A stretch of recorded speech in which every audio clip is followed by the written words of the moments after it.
10 tanda-tanda kiamat besar yang disebutkan oleh Nabi SAW. Kata beliau, amblasnya bumi di belahan timur yang pertama, terjadi gempa besar. Sebagian ulama hadis mengatakan bagian Asia, di mana Allahu alam. Tapi ini tanda-tanda kiamat besar akan terjadi nanti. Kemudian terjadi lagi longsor bumi di belahan barat. Sisi barat bumi kita tahu wilayah Afrika dan seterusnya. Kemudian amblasnya bumi di Jazirah Arab.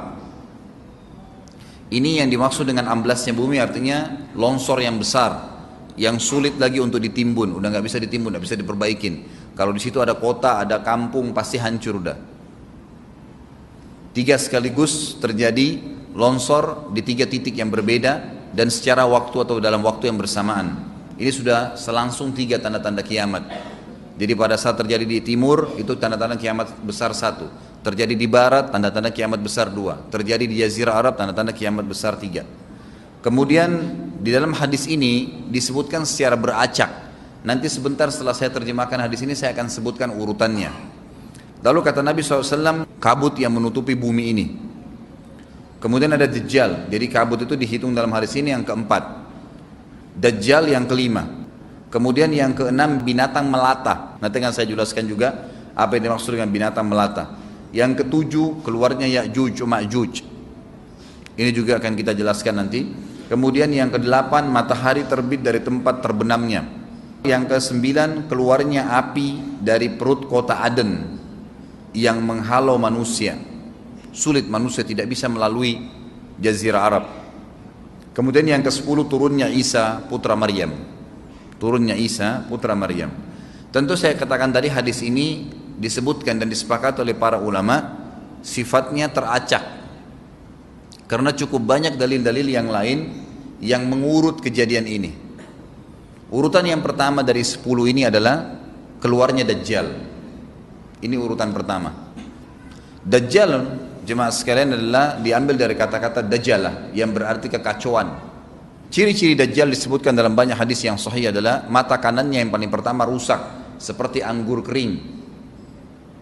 Kata Nabi SAW dalam hadis sahih, ketahuilah Dajjal buta mata kanannya dan Tuhan kalian tidak buta, karena dia akan mengaku sebagai Tuhan.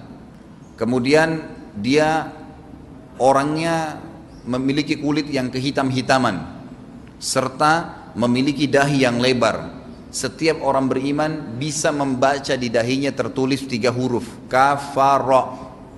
Semua orang yang ngerti tulisan Arab, tidak ngerti tulisan Arab akan bisa tahu dan baca itu kafara, kufur. Rambutnya keriting dan orangnya tinggi besar. Kata Nabi SAW, kalau kalian dengar Dajjal keluar di satu lokasi, maka menghindarlah. Walaupun kalian harus lari ke gunung, dia akan keluar membuat kerusakan selama 40 hari. Kata Nabi SAW, 40 hari itu sehari seperti setahun, sehari lagi yang kedua seperti sebulan, hari yang ketiga seperti sepekan, dan sisa harinya seperti hari kalian. Dia akan keliling muka bumi semuanya, dan kata Nabi SAW, seluruh bumi ini akan dimasuki oleh Dajjal. Tidak tertinggal satu lorong, gang, jangankan kota atau desa, kecuali Dajjal akan masuk ke dalamnya, kecuali Madinah dan Mekah. Tidak bisa dimasuki oleh Dajjal. Kata Nabi SAW dalam hadis sahih, karena di setiap pintu gerbang Mekah dan Madinah malaikat menghenuskan pedangnya dan menghalau Dajjal sehingga Dajjal tidak bisa masuk. Pada saat dia tiba di Palestina, waktu yang bersamaan di kota Madinah berkecamuk. Kaum muslimin sepakat semua keluar untuk mengejar Dajjal dan membunuhnya. Keluar dari kota Madinah satu orang yang namanya seperti namanya Nabi Muhammad SAW, Muhammad bin Abdullah, dan dia dari turunan Nabi SAW juga. Dan orang ini punya julukan Mahdi, dikenal dengan Imam Mahdi. Inilah tanda-tanda kiamat yang kedua. Pada saat dia tiba di Mekah, dibaiatlah oleh banyak kaum muslimin, tidak disebutkan jumlah pasukannya, maka terbentuklah pasukan jihad yang mengejar Dajjal menuju ke Palestina. Lalu keluar tanda-tanda kiamat 3, langsung berentetan semua. Tanda-tanda kiamat besar yang ketiga adalah pada saat pasukan Imam Mahdi dengan pasukan jihad itu tiba di Darul Baydha namanya. Hadis menyebutkan di menara itulah, di masjid itulah Imam Mahdi mampir sholat asar bersama pasukannya. Dikatakan Isa alaihissalam akan turun sambil memegang kedua sayapnya malaikat, dan dari rambutnya yang basah meneteskan air. Maka dia pun turun, lalu kemudian dia masuk, dan orang-orang pada saat itu mengenalnya kalau dia adalah Isa, dan mereka sudah tahu ini masanya keluarnya Dajjal, ini Mahdi sudah ada, mereka tahu akan turun Isa, sudah ada informasi seperti saya sampaikan ke Bapak Ibu sekarang, itu mungkin muslimin di zaman itu sudah tahu semua. Sholatlah mereka, kemudian mereka menuju ke Palestina. Ringkas cerita adalah Nabi Isa alaihissalam akhirnya tiba dengan pasukan mujahidin di depan pintu gerbang Babulut. Dajjal mengatakan, bukakan pintu gerbang, mereka tidak akan mampu melawan kita karena pasukannya mereka banyak memang. Maka Dajjal dengan sombongnya menunggu di depan pintu gerbang. Pada saat dibuka, Dajjal kaget melihat ada Isa alaihissalam. Dan pada saat itu kata Nabi SAW, Dajjal faham kalau sudah tiba ajalnya. Begitu melihat Isa alaihissalam, dia lari dan badannya sambil meleleh di depan para pengikutnya. Pada saat Dajjal mati, pengikutnya pada ketakutan semua. Mereka anggap Dajjal Tuhan, mereka anggap Dajjal orang yang perkasa lah, orang yang kebal lah, beragam macam kelebihan. Mereka kaget pada saat mati. Maka bertebaranlah mereka dan akhirnya mereka sembunyi di bawah pohon dan di atas batu. Kemudian batu dan pohon akan memberikan penjelasan, hai muslim ini Yahudi, bunuhlah. Maka dibunuhlah pada saat itu mereka. Lalu Nabi Isa alaihissalam memimpin di muka bumi, dan kata Nabi SAW, pada saat itu Islam, agama Islam yang dibawa oleh Nabi SAW akan masuk ke semua rumah di muka bumi, gak tersisa. Satu dunia ini semuanya Islam. Hadis sahih. Maka Nabi Isa alaihissalam memimpin pada saat itu, disebutkan dalam hadis 40 tahun dengan ketenangan menerapkan hukum Islam. Semuanya beriman kepada Allah subhanahu wa ta'ala dan menjadi muslim. Setelah itu keluar tanda-tanda hari kiamat besar yang keempat, yaitu keluarnya Ya'juj dan Ma'juj.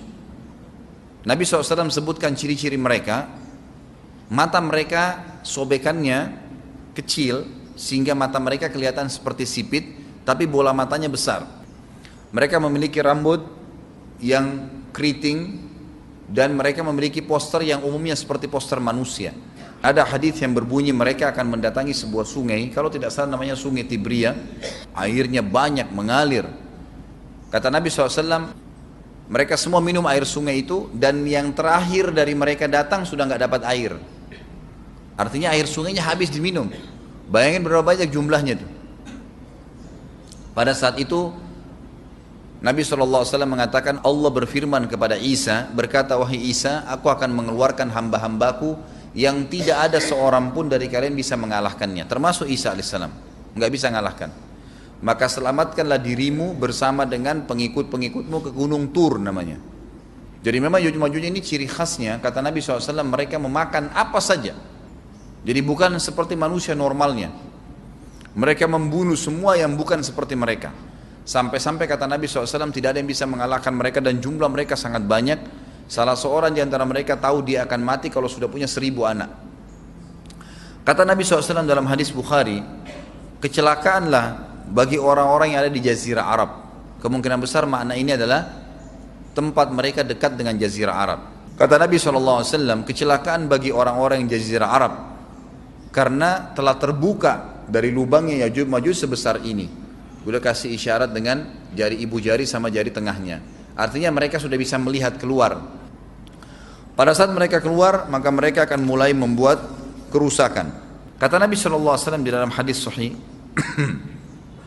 riwayat Imam Bukhari, bahwasanya Ya'juj Ma'juj akan membunuh siapapun yang mereka temui. Bahkan pada saat mereka sudah merasa menguasai bumi, mereka melepaskan anak-anak panah mereka ke langit.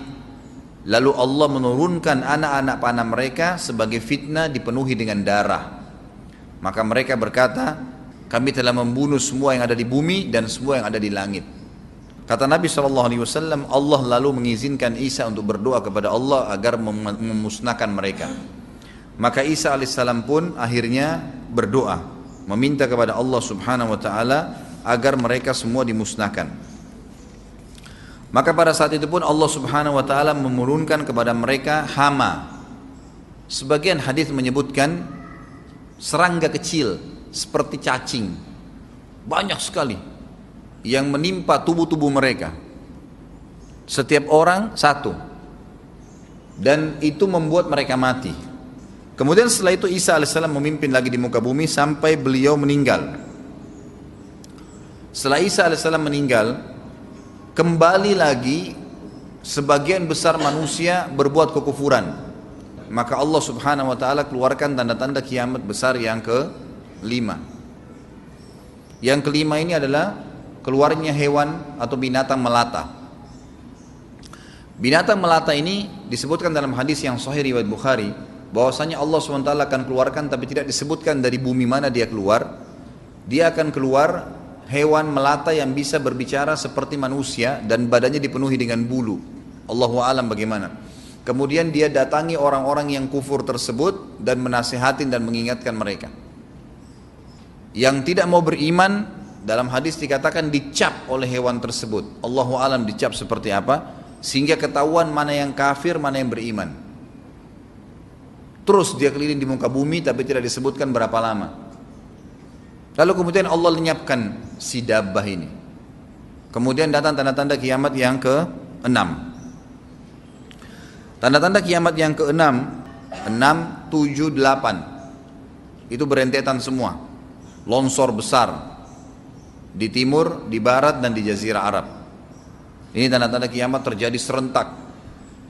Sudah 8. Kemudian terjadi yang ke-9, keluarnya api dari negeri atau dari kota Aden. Kota Aden ini di Yaman ya. Tentu hadis menjelaskan tentang masalah api yang keluar ini, artinya api bukan main-main, ini bukan kebakaran sebuah masjid atau sebuah bangunan 10 tingkat.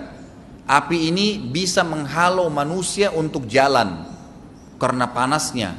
Sebagian riwayat menjelaskan api tersebut akan berdiri seperti gunung yang besar dan dari seluruh pelosok dunia bisa kelihatan. Kita bisa bayangkan bagaimana itu. Yang akhirnya akan menggiring atau menghalangi orang-orang untuk jalan, susah. Sebagian ulama hadis mengatakan mereka nggak bisa jalan, tidak bisa ada penerbangan, tidak bisa ada orang jalan karena panasnya bumi ini dari api tersebut. Dan itu memang kemungkinan besar akan keluar satu waktu, Allahu a'lam kapan. Dan yang terakhir, tanda-tanda kiamat sebelum ditiup sangkakala adalah terbitnya matahari dari tempat terbenamnya. Dan ini sudah terakhir sekali.